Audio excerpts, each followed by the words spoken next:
जय हिंद साथियों। आप सभी का हार्दिक अभिनंदन है, हार्दिक स्वागत है। शिक्षण विधियों की जब बात होती है तो प्राय हम ज्यादातर विधियां जो होती है वो सैद्धांतिक शिक्षण विधियां पढ़ते हैं।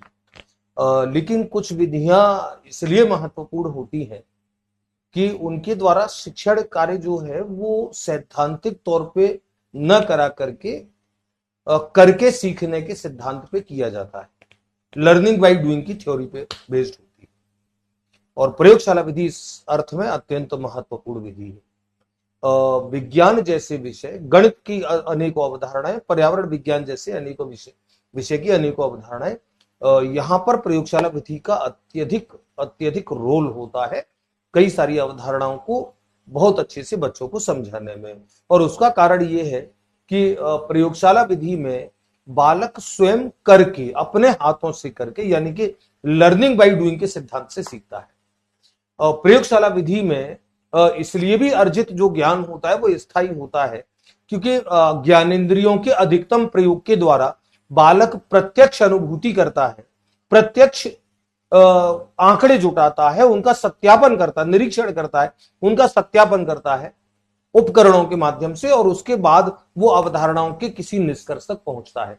और इसीलिए प्रयोगशाला विधि को शिक्षण की श्रेष्ठतम विधियों में से एक विधि माना जाता है क्योंकि ये कौशलात्मक पक्ष यानी कि क्रियात्मक पक्ष पे विशेष रूप से केंद्रित होती है। और प्रयोगशाला विधि के जब हम गुण लिखेंगे तो वहां पे ये बात विशेष तौर पर उल्लेखित करेंगे कि ये विधि जो है कौशलात्मक व्यवहार के कौशलात्मक पक्ष का, क्रियात्मक पक्ष का विशेष तौर पर विकास करती है। तो क्या है प्रयोगशाला विधि में कई सारी चीजें जो हमको देखनी है। आगमन विधि के सिद्धांत पे आधारित होती है। आगमन विधि का अर्थ है कि जहां ज्ञात से अज्ञात यानी कि उदाहरणों से, नियम के माध्यम से किसी निष्कर्ष तक पहुंचा जाता है। अनेकों उदाहरण होती है, उससे किसी नियम या निष्कर्ष तक पहुंचा जाता है। और ये नियम या निष्कर्ष पर पहुंचने की प्रक्रिया इस विधि में क्रियात्मक तौर पर होती है। बालक सक्रिय रह करके खुद काम करता है। बालकों को अध्यापकों के द्वारा उनको उपकरण दे दिए जाते हैं, सामग्री दे दी जाती है, उनको मार्गदर्शन दे दिया जाता है कि किस तरीके से उनको काम करना है, परीक्षण करना है, और उसके बाद क्या वो देखते हैं अपने परीक्षणों में, अपने निरीक्षण और परीक्षणों में वो क्या देखते हैं, किस निष्कर्ष पर पहुंचते हैं, क्या रीडिंग वो फाइंड करते हैं, क्या परिणाम उनको मिलता है उन प्रयोगों के माध्यम से। और विज्ञान की, गणित की अनेकों अवधारणाएं जो है वो प्रयोगशाला विधि के माध्यम से बहुत अच्छे से समझाई जाती है। तो हम लोग एक बार प्रयोगशाला विधि पढ़ते हैं और इसके बारे में समस्त जो तथ्य हैं, प्रयोगशाला विधि का विवरण, इसके शिक्षण सूत्र की बात करेंगे, इसके गुण की बात करेंगे, इसके दोष की बात करेंगे। हम लोग विस्तार से सारी चीजों को जानते हैं। तो चलिए, प्रयोगशाला विधि जो है, प्रयोगशाला विधि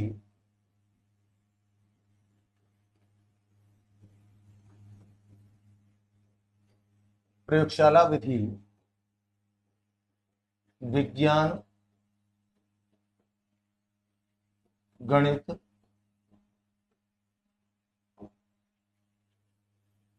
पर्यावरण अध्ययन,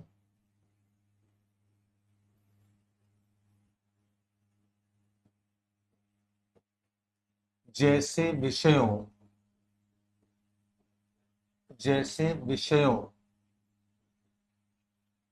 की अनेकों अवधारणाओं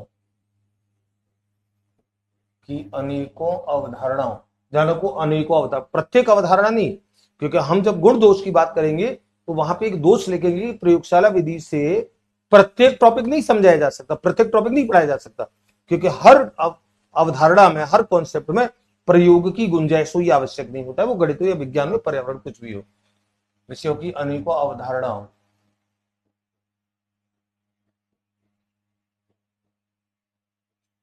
के शिक्षण की श्रेष्ठतम विधियों में से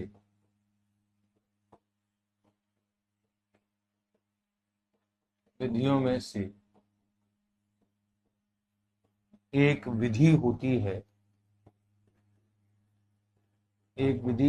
है जो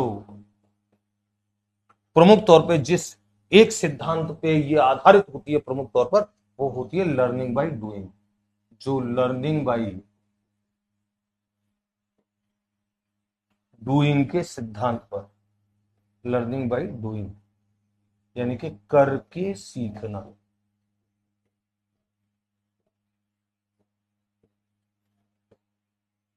करके सीखने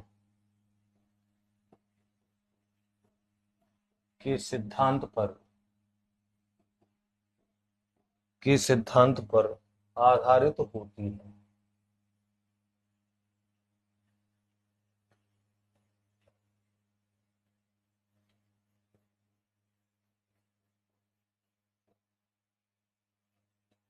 आधारित होती है। बच्चा स्वयं करके सीखेगा, बच्चा खुद करेगा, यानी कि लर्निंग बाय डूइंग। और ध्यान रखो, मैं जब ये विधियां पढ़ाता हूं तो एक विधि हम लोगों को पढ़नी है अपने सिलेबस में, प्रदर्शन विधि, जिसे व्याख्यान सह प्रदर्शन विधि भी कहा जाता है, लेक्चर कम डेमोन्स्ट्रेशन मेथड भी कहते हैं। तो व्याख्यान विधि जो होती है वो लर्निंग बाई ऑब्जर्वेशन के सिद्धांत पे होती है। लर्निंग बाई ऑब्जर्वेशन, निरीक्षण से सीखना।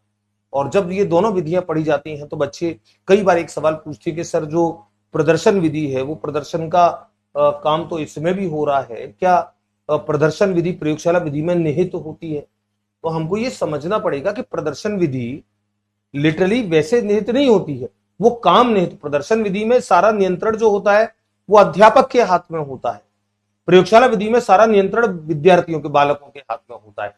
इसीलिए श्रेष्ठ बाल केंद्रित विधि मानी जाती है, करके सीखने के सिद्धांत पर आधारित होती है। इसे इसे एक श्रेष्ठ बाल केंद्रित विधि भी माना जाता है।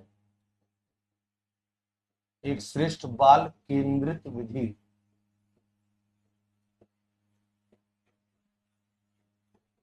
भी माना जाता है, भी माना जाता है। क्योंकि क्योंकि इस विधि में इस विधि में शिक्षक द्वारा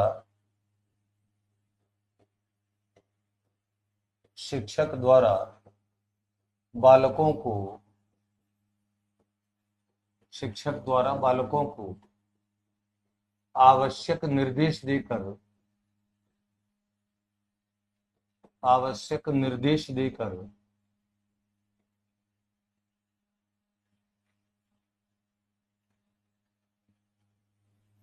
निर्देश देकर उन्हें उपकरण, प्रयोग सामग्री दे दी जाती है। प्रयोग सामग्री दे दी जाती है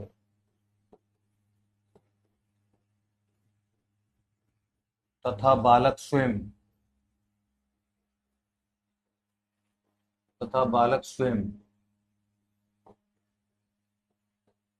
निरीक्षण करके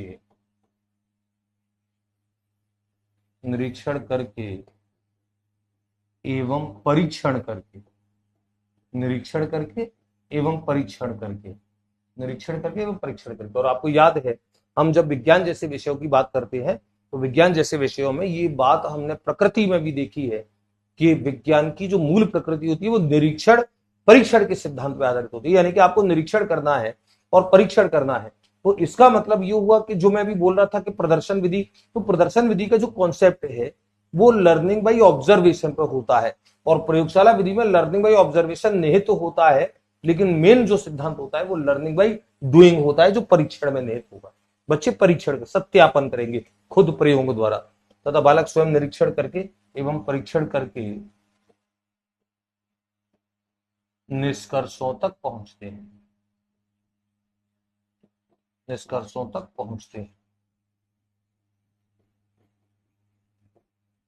निरीक्षण करके एवं परीक्षण करके निष्कर्षों तक पहुंचते हैं।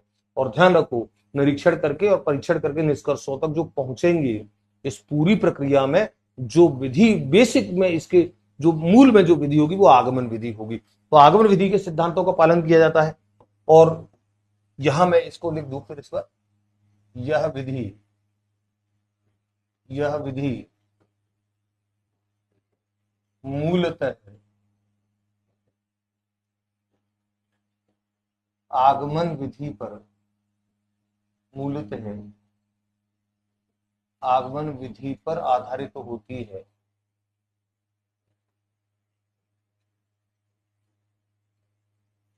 आधारित होती है, किंतु इसमें करके सीखने किंतु इसमें करके सीखने का सिद्धांत निहित तो होता है, सिद्धांत भी निहित तो होता है। यानी कि आगमन विधि के बेसिक प्रिंसिपल्स का तो पालन करेगी, लेकिन चूंकि करके सीखना भी है, लर्निंग बाय डूइंग भी है, क्रियात्मक पक्ष भी इससे जुड़ा हुआ है, इसीलिए प्रयोगशाला विधि को आगमन विधि का क्रियात्मक रूप भी कहा जाता है। आगमन विधि का क्रियात्मक रूप, सिद्धांत भी निहित तो होता है, निहित तो होता है। इसीलिए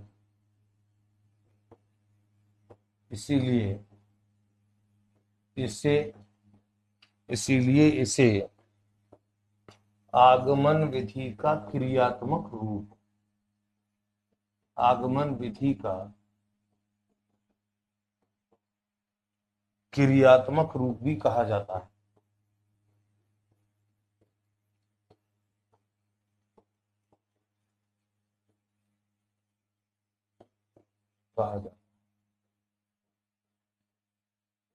आगमन विधि का क्रियात्मक रूप भी कहा जाता है। और आपको याद है, हमने जब व्यवहार के पक्षों की बात की है, तो व्यवहार के पक्षों में जब हम संज्ञानात्मक पक्ष, भावात्मक पक्ष और क्रियात्मक पक्ष की बात करते हैं, तो ये जो विधि है इसका सीधा संबंध संज्ञानात्मक पक्ष से तो होता ही होता है, लेकिन क्रियात्मक पक्ष से ज्यादा होता है। इसीलिए आगमन विधि जो होती है वो कौशलों के प्राप्ति, कौशलात्मक उद्देश्यों की प्राप्ति का बहुत बड़ा एक आधार होती है। तो आगमन विधि इसका चूंकि आधार होती है, तो शिक्षण सूत्र जो काम करेंगे वो शिक्षण सूत्र कौन से काम करेंगे? शिक्षण सूत्र इसमें आगमन विधि के काम करते हैं, जो आगमन विधि के शिक्षण सूत्र होते हैं। और शिक्षण सूत्र जो फिर इसमें काम करते हैं, वो शिक्षण सूत्र वही काम करेंगे जो आगमन विधि के होते हैं। कौन से? लेकिन काम करेंगे क्रियात्मक तौर पर। उदाहरणों से नियम, ज्ञात से अज्ञात, ज्ञात से अज्ञात, प्रत्यक्ष से प्रमाण, विशिष्ट से सामान्य, विशिष्ट से सामान्य, स्थूल से सूक्ष्म, स्थूल से सूक्ष्म, मूर्त से अमूर्त, मूर्त से अमूर्त। तो यानी कि जो आगमनात्मक सिद्धांत हैं वो सारे आगमनात्मक सिद्धांत इसमें लागू होंगे, क्रियात्मक तौर पे लागू होंगे, लेकिन वो बच्चा अपने काम से, अपने खुद के करके सीखने का काम करेगा। और चूंकि ज्ञानेंद्रियों का अधिकतम प्रयोग होता है, जैसे मैंने अभी लिखाया, ज्ञानेंद्रियों द्वारा इसमें लिखा है कि नहीं लिखा है, मैंने बोला था ज्ञानेंद्रियों द्वारा, इसमें लिखाता हूं, ज्ञानेंद्रिय द्वारा प्रत्यक्ष अनुभूति करके सीखता है। और जब ज्ञानेंद्रिय द्वारा प्रत्यक्ष अनुभूति होती है तो समझ लो फिर अर्जित ज्ञान जो होता है वो स्थायी होता है। प्रयोगशाला विधि को इसलिए भी बड़ा महत्व दिया जाता है कि प्रयोगशाला विधि में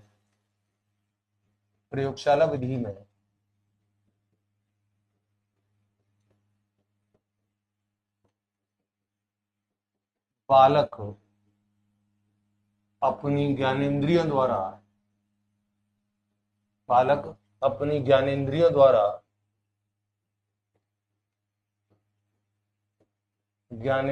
द्वारा, प्रत्यक्ष अनुभूति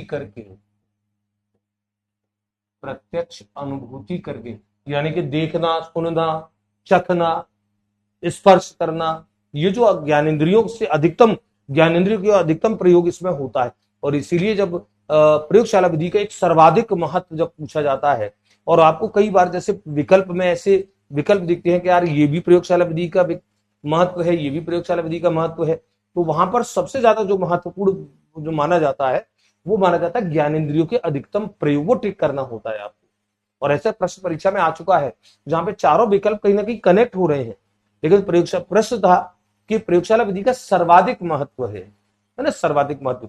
कई बार परीक्षक जो प्रश्न देता है वो कई बार ऐसी भाषा में देता है जहां पर आपको ये कंफ्यूजन होता है कि इसमें सही उत्तर कौन सा टिक करे, और वहां पे आपके लिए जरूरी होता है कि आपको सही उत्तर वो टिक करना होता है जो आपको सबसे ज्यादा उपयुक्त लगे, जो उसको सबसे ज्यादा जस्टिफाई कर रहा हो। तो द्वारा ज्ञानेंद्र द्वारा प्रत्यक्ष अनुभूतियों,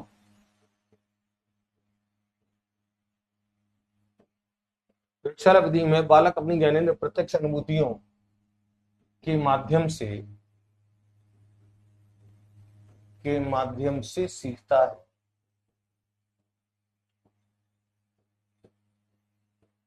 और ध्यान रखो, जहां ज्ञानेंद्रियों का अधिकतम प्रयोग होता है वहां पे अर्जित ज्ञान जो होता है वो तुलनात्मक हमेशा स्थायी होता है। परिणाम स्वरूप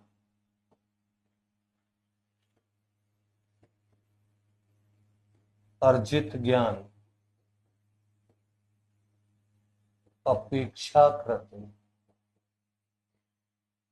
अपेक्षाकृत स्थायी होता है। तो आपने जैसे देखा है, कई बार कोटेशन दिए जाते हैं कि मैंने किसी चीज को देखा, मुझे कुछ याद रहा, मैंने सुना, मुझे कुछ याद रहा, मैंने देखा, मुझे और थोड़ा सा ज्यादा याद रहा, लेकिन मैंने किया, मुझे हमेशा याद रहा। तो किया जो होता है, करना जो होता है वो अपेक्षाकृत अधिकतम इंद्रियों के प्रयोग से होता है। जब आप केवल सुनते हो तो एक इंद्रिय का प्रयोग हो रहा है, केवल देखते हो तो एक इंद्रिय का प्रयोग हो रहा है, लेकिन आप जब सब कुछ देखते भी हो, सुनते भी हो, करते भी हो, तो अधिकतम इंद्रियों का प्रयोग है, तो वो ज्ञान जो रहेगा वो हमेशा स्थायी रहेगा। तो आप गणित और विज्ञान में देखें, गणित और विज्ञान के कई सारे कॉन्सेप्ट जो है वो प्रयोगशाला विधि के माध्यम से समझाए जाते हैं। विज्ञान में आप देखेंगे कई सारे प्रयोग जो रहते हैं, उसमें कई सारी पुष्टियां जो है अम्ल के जैसे लिटमस पेपर पर डाले गए, क्षार के लिटमस पेपर पर डाले गए प्रभाव जो होते हैं, घुलनशीलता, ऐसी कई सारी चीजें होती हैं। मान लीजिए विद्युत धारा के प्रवाह, सुचालक कुचालक की, ऐसे बहुत सारे प्रयोग होते हैं। और विज्ञान में तो अनेकों प्रयोग हैं। तो विज्ञान में जब बच्चा प्रयोग करता है तो प्रयोगशाला विधि बालकों में एक अनुसंधानात्मक दृष्टिकोण का भी विकास करती है, रिसर्च एटीट्यूड भी लेके आती है। हालांकि रिसर्च एटीट्यूड के लिए सबसे ज्यादा महत्वपूर्ण विधि ह्यूरिस्टिक विधि को मानते हैं। परीक्षा में अगर ये प्रश्न आता है कि अनुसंधानात्मक दृष्टिकोण का सर्वाधिक विकास, ज्ञानों को सर्वाधिक विकास कौन सी करती है, और वहां पे मान लीजिए प्रयोगशाला और ह्यूरिस्टिक दोनों है, तो वहां पे आपको टिक करना है ह्यूरिस्टिक को। लेकिन अगर ह्यूरिस्टिक नहीं है तो फिर प्रयोगशाला, क्योंकि प्रयोगशाला में रिसर्च एटीट्यूड का बच्चे विकास करते हैं। तो बच्चे निरीक्षण करेंगे, परीक्षण करेंगे, अपने स्तर से, अपने विवेक से रीडिंग्स लेंगे, उन रीडिंग्स के आधार पर उनको कलेक्ट करेंगे, चित्र बनाएंगे, डायग्राम बनाएंगे, और उसके माध्यम से बच्चे किसी एक निष्कर्ष पर पहुंचेंगे। पूरी प्रक्रिया में अध्यापक एक परामर्शदाता की भूमिका में होता है, ये अभी हम लिखेंगे। अध्यापक परामर्शदाता की भूमिका होता है, मुख्य भूमिका होती है बच्चे की, इसलिए इसको श्रेष्ठ बाल केंद्रित विधि कहा जाता है।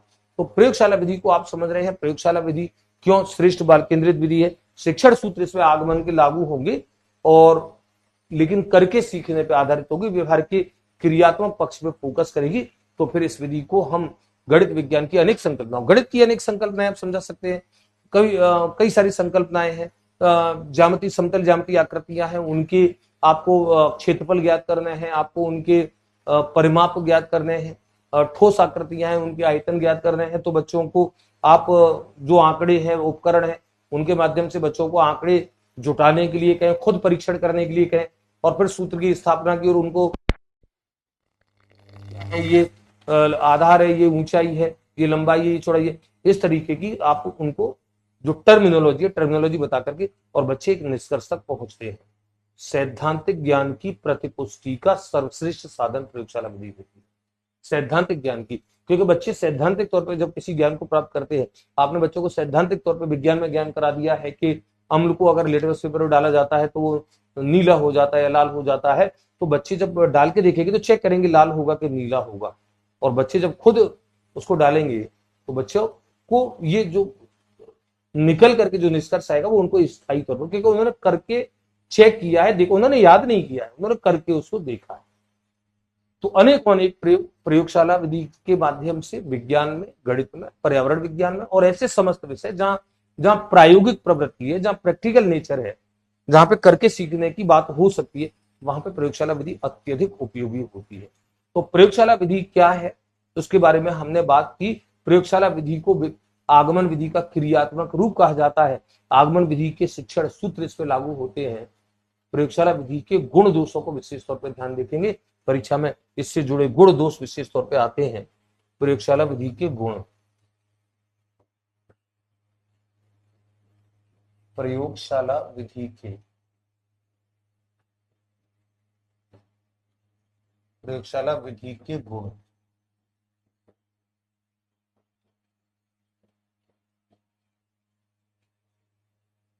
प्रयोगशाला विधि के गुण, और ध्यान रखो गुण के अनेक बिंदु हैं प्रयोगशाला विधि के, और इससे जुड़े प्रश्न बड़े अच्छे परीक्षा में बनते हैं। सबसे पहला पहला बिंदु, सबसे पहला पहला बिंदु करके सीखने, करके सीखने यानी कि लर्निंग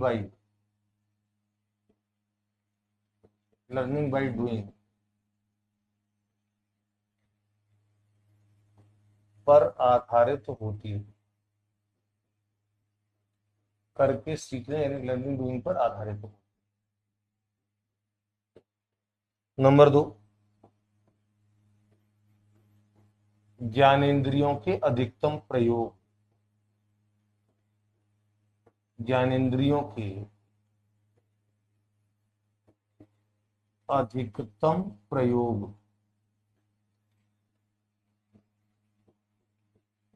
प्रयोगों से प्रत्यक्ष अनुभूति करके सीखा जाता है। प्रत्यक्ष अनुभूति करके सीखा जाता है, सीखा जाता है। अतः अर्जित ज्ञान, अतः अर्जित ज्ञान अपेक्षाकृत, अर्जित ज्ञान अपेक्षाकृत स्थायी होता है। अर्जित ज्ञान अपेक्षाकृत स्थायी, आप अधिकतम प्रयोग से सीखोगे तो फिर जो ज्ञान अर्जित करोगे वो अपेक्षाकृत तुलनात्मक रूप से ज्यादा स्थायी होगा, ज्यादा लंबे समय तक होगा। नंबर 3, नंबर 3 व्यवहार के, व्यवहार के क्रियात्मक पक्ष, क्रियात्मक पक्ष का विकास करती है, क्रियात्मक पक्ष का विकास करती है।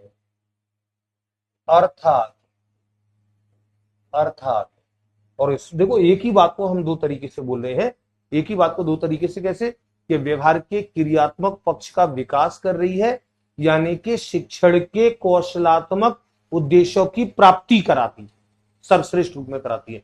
शिक्षण के कौशलात्मक उद्देश्य क्या होते हैं, हमने शिक्षण में संज्ञानात्मक, भावात्मक, क्रियात्मक पक्ष, 3 पक्षों की बात की, और जो कौशलात्मक उद्देश्य जहां पे कौशलों का अर्जन होता है, जहां पे मानसिक शक्तियों की बात नहीं, कौशलों के अर्जन की बात है। अर्थात शिक्षण के,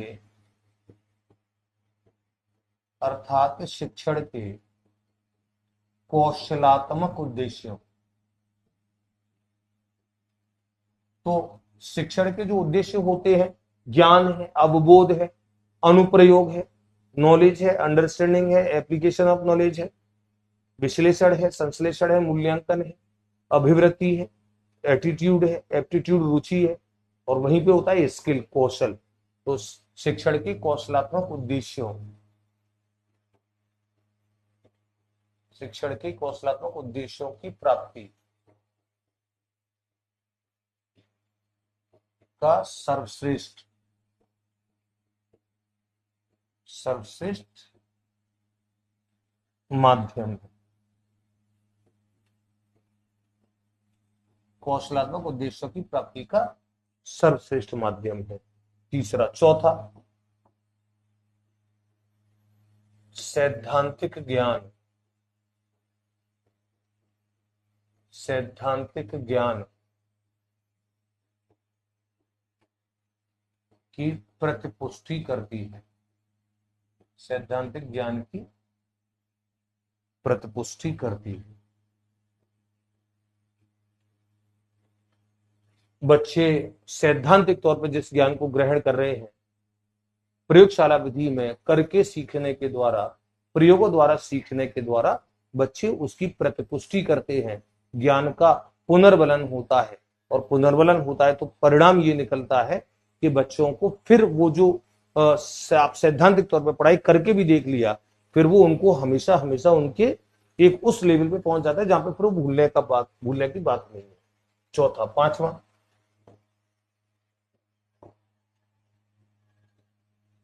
विषय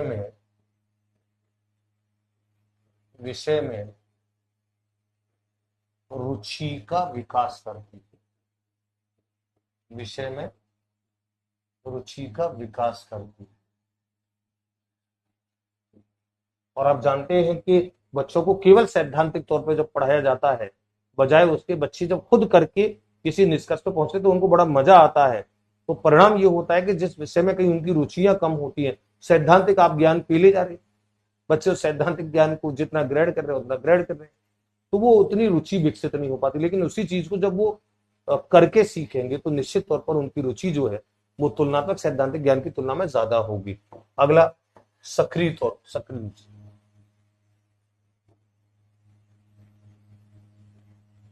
बालक सक्रिय रूप से अधिगम करते हैं, सक्रिय रूप से अधिगम करते हैं।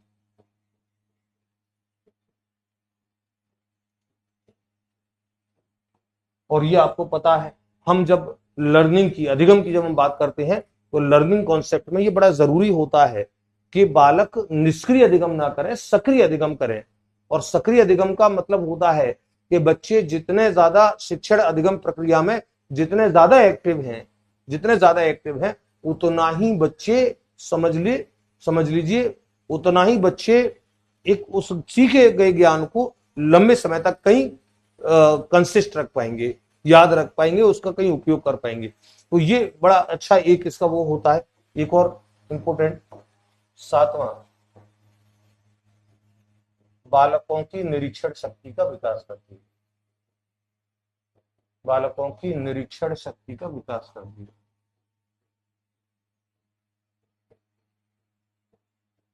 निरीक्षण शक्ति का विकास करती है।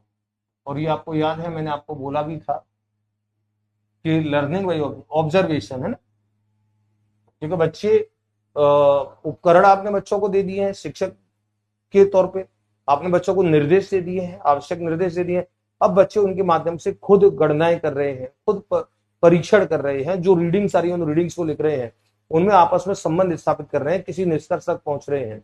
तो निश्चित तौर पर जो बच्चे जो ऑब्जर्वेशन ले रहे हैं वो निरीक्षण की श्रेणी में निरीक्षण शक्ति का विकास करते हैं। अगला, आठवां,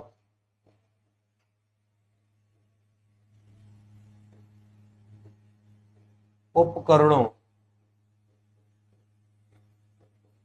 के संयोजन,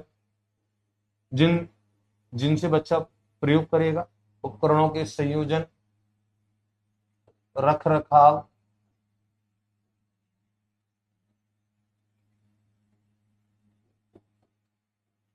आदि के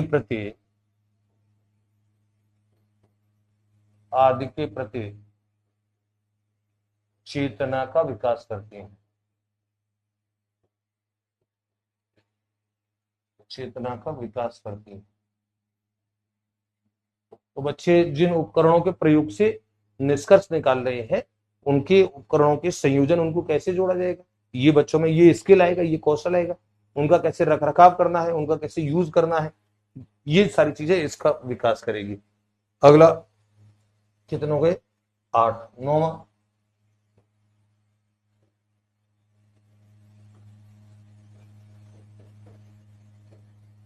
बालकों में आत्मविश्वास,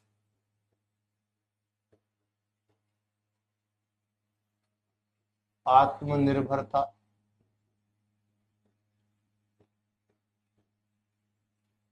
आत्मनिर्भरता, समस्या समाधान के कौशल,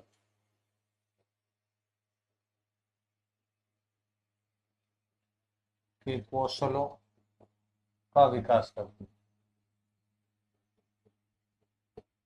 ये सारी चीजें बच्चा जब खुद प्रयोगों से सीखेगा, आत्मविश्वास आएगा, आत्मनिर्भर, यानी कि उसे लगेगा कि मैं खुद कर सकता हूं। आत्मनिर्भरता का मतलब होता है उसे ये फील आएगा कि मैं खुद कर सकता हूं। अगला, अनुसंधानात्मक दृष्टिकोण, अनुसंधानात्मक दृष्टिकोण, रिसर्च एटीट्यूड जिसे बोलते हैं। अनुसंधानात्मक दृष्टिकोण का विकास करता है।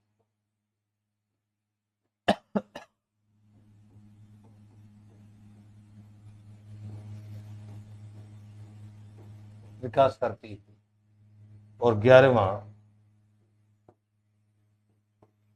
वैज्ञानिक दृष्टिकोण का विकास, यानी कि एक बच्चा कैसे रिसर्च करे, कैसे साइंटिफिक एटीट्यूड लाए, यानी कि हर घटना के पीछे वो रूढ़िवादी ना रहे, वो परंपरागत ना रहे, रूढ़िवादी ना रहे, वैज्ञानिक दृष्टिकोण का विकास करते।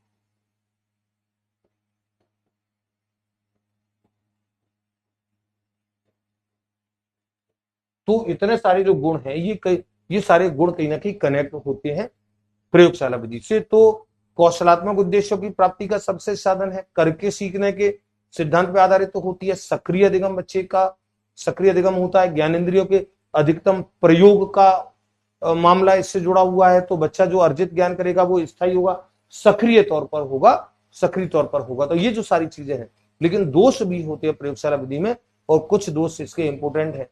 वो हमको ध्यान रखना है, क्योंकि कई बार प्रयोगशाला विधि के दोष भी पूछे जाते हैं। प्रयोगशाला विधि के दोष, प्रयोगशाला विधि के प्रयोगशाला विधि के दोष क्या है? प्रयोगशाला विधि के दोष, और सबसे पहला पहला जो दोष है जो प्रयोगशाला विधि के साथ जुड़ा है, जो अब तक किसी विधियों में हमने नहीं पढ़ा है, कि ये विधि खर्चीली मानी जाती है। खर्चीली क्यों मानी जाती है? क्योंकि प्रयोग के लिए जो आवश्यक उपकरण हैं, संसाधन हैं, सामग्रियां हैं, उनको जुटाने में अतिरिक्त व्यय होता है। जब आप आगमन विधि से, निगमन विधि से, विश्लेषण से, संश्लेषण से, अन्य किसी विधियों से जब आप पढ़ाते हो, तो वहां पे आपको कोई सामग्री नहीं जुटानी होती है। प्रयोगशाला में प्रयोगों के द्वारा पुष्टि के लिए आपको सामग्री जुटानी होती है। तो सबसे पहला पहला दोस्तों ये लिखेंगे, खर्चीली विधि मानी जाती है। खर्चीली विधि है क्योंकि प्रायोगिक कार्य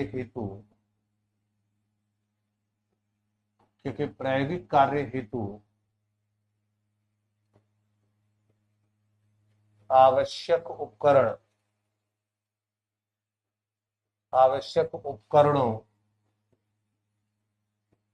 सामग्रियों,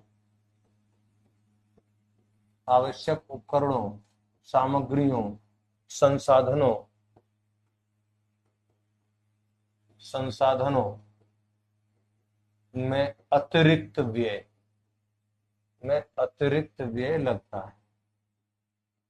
निश्चित तौर पर जब आप प्रयोग करेंगे तो आपको सामग्री संसाधन जुटाने पड़ेंगे, और सामग्री संसाधन उपकरण, उसमें आपका पैसा जाएगा जाएगा। तो खर्चीली विधि है। नंबर 2,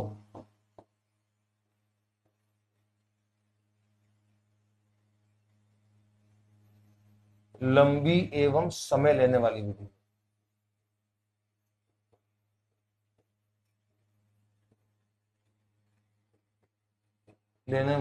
है, और लंबी और समय लेने वाली विधि जो भी होती है,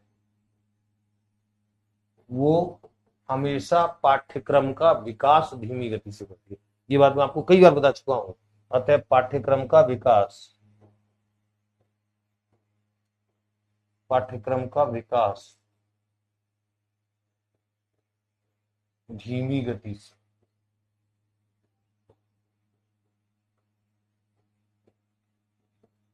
पाठ्यक्रम का विकास धीमी गति से करती है, क्योंकि प्रयोगों में लंबा समय निश्चित तौर पे लगेगा।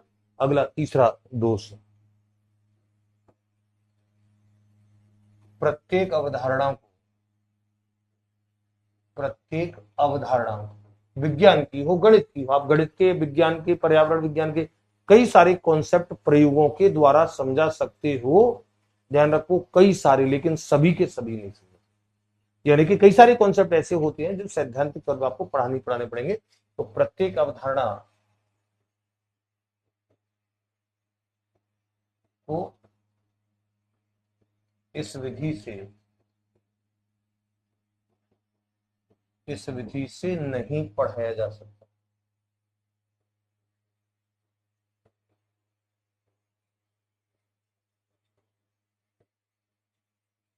नहीं पढ़ाया जा सकता। चौथी, और ध्यान रखो, प्रयोगशाला विधि, ये आपको चर्चा में अक्सर कर मेरी बात आती है कि प्रयोगशाला, आप देखिए, आप पहली से पांचवी तक होती है तो आपको कोई प्रयोग नहीं करना है। 6, 7, 8 में भी कोई प्रयोग लगभग नहीं होता है। प्रायोगिक कार्य का जो पहला स्टेज जो होता है वो माध्यमिक कक्षाएं होती है और उच्च माध्यमिक कक्षाएं होती हैं। पहले अब तो विषय 11वीं क्लास से लेने लगे हैं, 9th क्लास से विषय लेते थे, तो जो प्रयोग होते थे वो 9th क्लास से शुरू होते थे। तो ध्यान रखो, प्रयोगशाला विधि जो है वो उच्च कक्षाओं के लिए ही उपयुक्त मानी जाती है। छोटी कक्षाओं के बच्चों को उपकरण का संयोजन आएगा नहीं, उनका उपयोग कैसे करना है आएगा नहीं, उनसे जो रीडिंग्स आ रही है उनका क्या रोल है, उनको किस तरीके से एक दूसरे से कनेक्ट करना है, उनके माध्यम से कैसे निष्कर्ष निकालना है, ये छोटे बच्चे थोड़ी कर सकते हैं। तो इसीलिए छोटी कक्षाओं के लिए, छोटी कक्षाओं में शिक्षण के लिए उपयुक्त विधि नहीं है। शिक्षण के लिए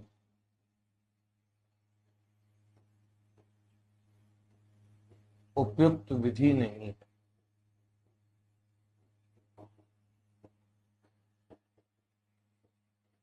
और एक और दोष, पांचवा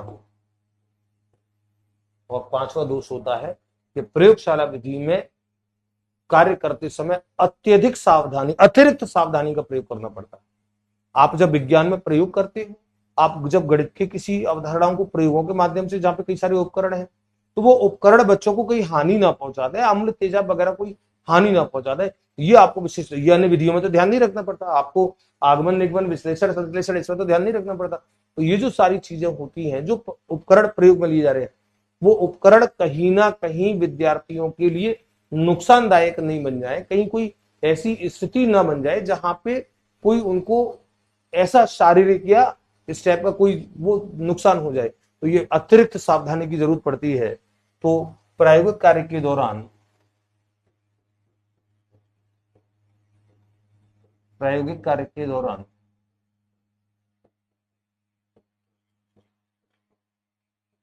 अतिरिक्त सावधानी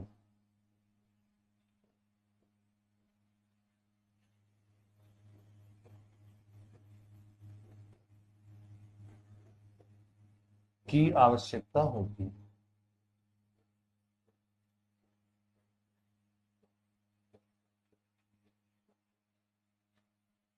अतिरिक्त सावधानी की आवश्यकता होगी।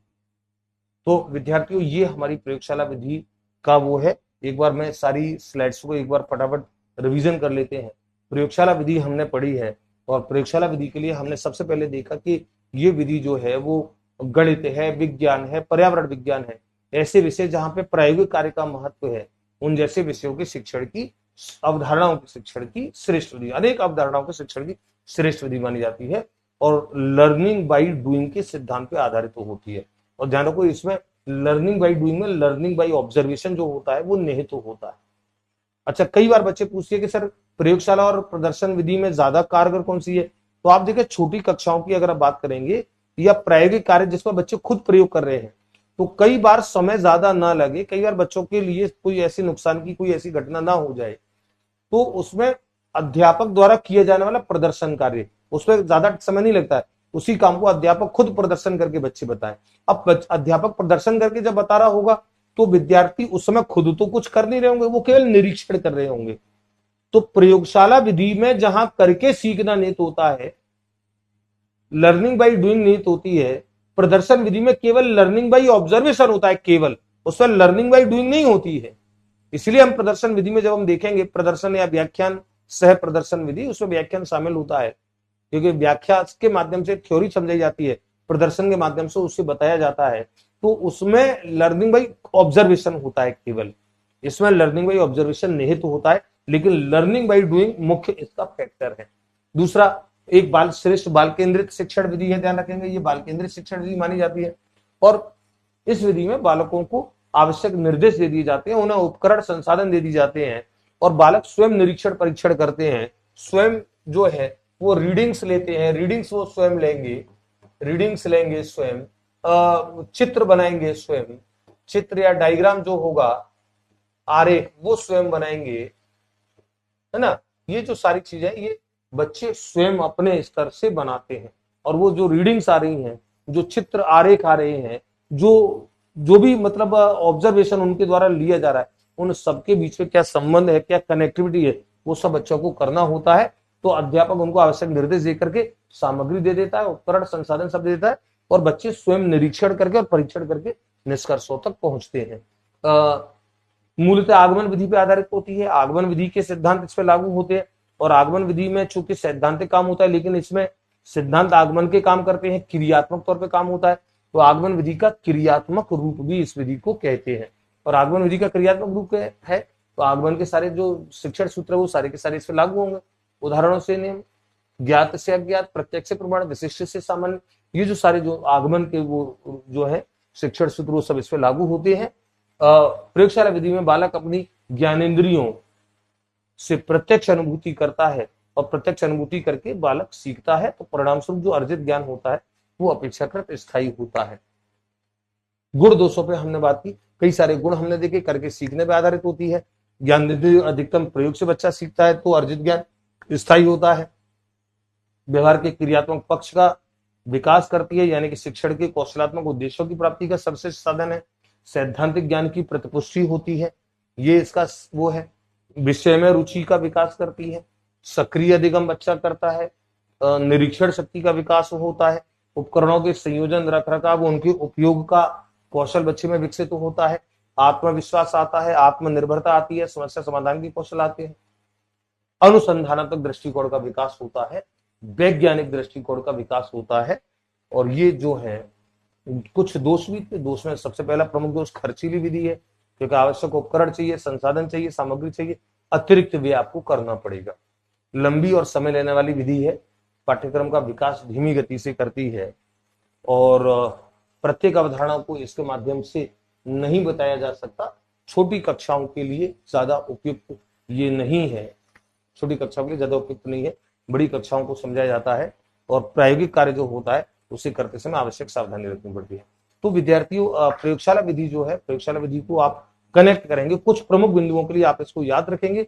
व्यवहार के कौशलात्मक पक्ष के उद्देश्यों की प्राप्ति का सर्वश्रेष्ठ साधन है, आगमन विधि का क्रियात्मक रूप है, करके सीखने पर आधारित होती है, जिसमें करके निरीक्षण करना इसमें निहित होता है, लर्निंग बाय ऑब्जर्वेशन निहित होता है, ज्ञानेंद्रियों के अधिकतम प्रयोग से प्रत्यक्ष अनुभूति करता है, उससे सीखता है। ये जो सारी चीजें हैं वो सारी चीजें इसके प्रमुख बिंदु है जहां से सवाल बनते हैं। आगमन विधि के बेसिक सिद्धांत पे ये काम करती है। तो हम शिक्षण विधियों के खंड में अलग अलग टॉपिकों पे हम लोग मिलते हैं। जब विधियां सारी एक बार जब आप पढ़ लेते हो, सारी विधियां जो है वो सारी विधियां पढ़ने के बाद फिर आप उनको देखा करें, उनके आपस में परस्पर अंतर्निहितता को देखा करें कि एक विधि दूसरी विधि में कहां पे निहित है। जैसे प्रयोगशाला विधि में जब आप बहुत ध्यान से देखोगे तो आपको कहीं ना कहीं प्रदर्शन विधि का कुछ इसमें अंश आपको दिखाई देगा, लेकिन प्रदर्शन विधि में प्रयोगशाला विधि दिखाई नहीं देगी। यानी कि प्रयोगशाला में प्रदर्शन निहित है, लेकिन प्रदर्शन में प्रयोगशाला नहीं है, क्योंकि प्रदर्शन में करके सीखना बच्चों का नहीं है, और जब तक बच्चा खुद करके नहीं सीखेगा तब तक लर्निंग बाय डूइंग नहीं होगी, तब तक हम उसको प्रयोगशाला के कार्य की श्रेणी में रख ही नहीं सकते हैं। तो ये जो सारी चीजें हैं, सारी विधियों को मिलाकर के देखें, अच्छे से समझें, और एक बार जब आपके समझ में आ जाता है, आपके नोट्स प्रॉपर बन जाते हैं, फिर आप समझ लें कि आप एक बार अच्छे से समझ लिया, सुन लिया मेरे मुंह से, फिर वो सारी चीजें कनेक्ट होती है। प्रश्न जब हम हल कर रहे हो, प्रश्नों के हल करने में हम ऐसे कई सारे सवालों को जो बन सकते हैं, जो हो सकते हैं इसमें से, उन पर हम लोग चर्चाएं कर रहे होंगे। अच्छे से पढ़िए, मन से पढ़िए, रुचि के साथ पढ़िए, और फिर देखिए ये आपके दिमाग में छप जाएंगी। और एक बार छपना जरूरी है, फिर परीक्षा में कैसा भी सवाल आता है, फिर वो आपको सारी चीजें आपको तुरंत रिमाइंड होती जाए। मुलाकात करते हैं हम। जय हिंद, जय भारत।